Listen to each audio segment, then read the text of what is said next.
Hi, Billy. Thanks very much for joining us today.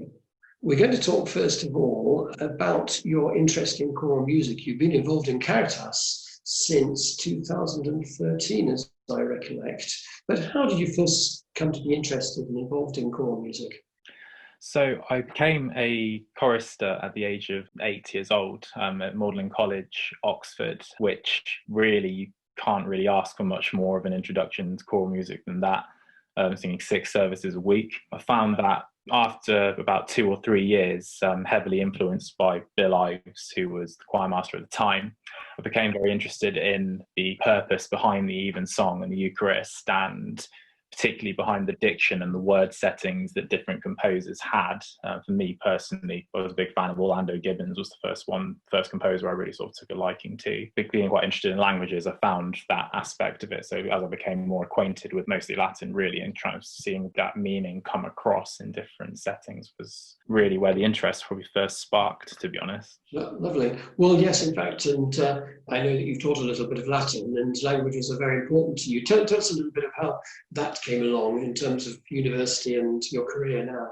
So it's funny, really, because when I reached the A level stage, languages wasn't what I was best at. But that being said, French at the time was the only subject I could see myself studying further and enjoying it. It's because of that enjoyment that I do what I do now, really, to teaching modern foreign languages. Yes, of course, music and languages do go well together. I taught French and Latin myself. I'm very much with you on this, and it's interesting when we come to your selected piece later on in this that the text is, in fact, in Latin. You came to us into Caritas at very, very short notice indeed as a deputy. I meant Constant Dufferin House in 2013, but you've been involved in a lot of concerts and events since then.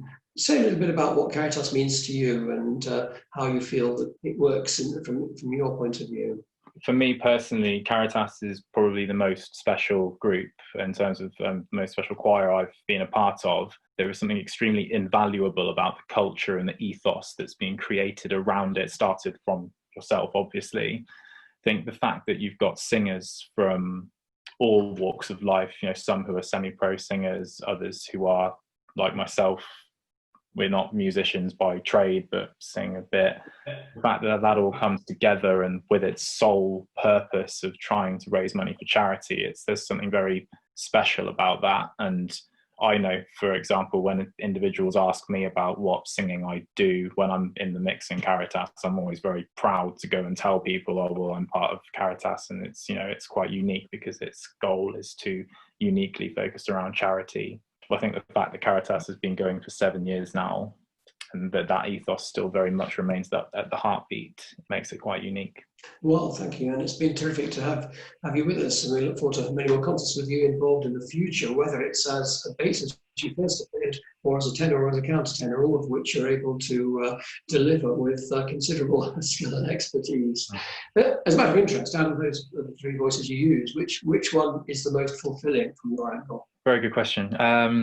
It kind of depends on the type of concert, if that makes any sense. Oh, yes. I think I would say that if it were a Caritas concert of mixed works, then tenor. However, Yes. my favourite memory, probably singing any concert ever, was singing countertenor in Dixit Dominus in the concert. So I'd say mostly tenor, but everyone loves a bit of countertenor every now and again. I certainly agree with that. And that Dixit Dominus was a great moment for us in Caritas, of course, in the Lower Mackin Festival. That leads us nicely, I think, in terms of talking about repertoire, into the piece that you've chosen from the CD, which we made in 2018. So to close with, and thank you very much indeed for joining me this afternoon in this, would you like to say the piece you've selected from our CD and perhaps something about it, and then we'll listen to that piece on the CD? My favourite unchosen piece from the CD is Cali Gaberent Oculi Mei by Thomas Luis de Victoria. The reason why this is my favourite piece is, well, there's two reasons. So the first reason is the word setting is one of the responsorials on Good Friday.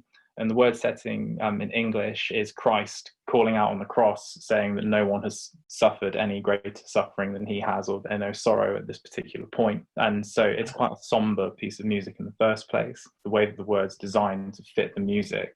At the end, the CS dolor, the way that comes in quietly, he's calling out to others. I think the translation is, if there be any sorrow like unto my sorrow. I have this memory of when we performed this in Ueni Priory, when a group of the quartet went out into the back and sing that setting. And it's one of those moments where you think that's pretty special. And I think as well, actually, as a piece musically, I've only sung tenor on this. Listening on the CD, it doesn't sound like the most hard work piece to sing, but there's a lot of repetitive high Gs and a lot of descending phrases where it's very, very easy to go flat.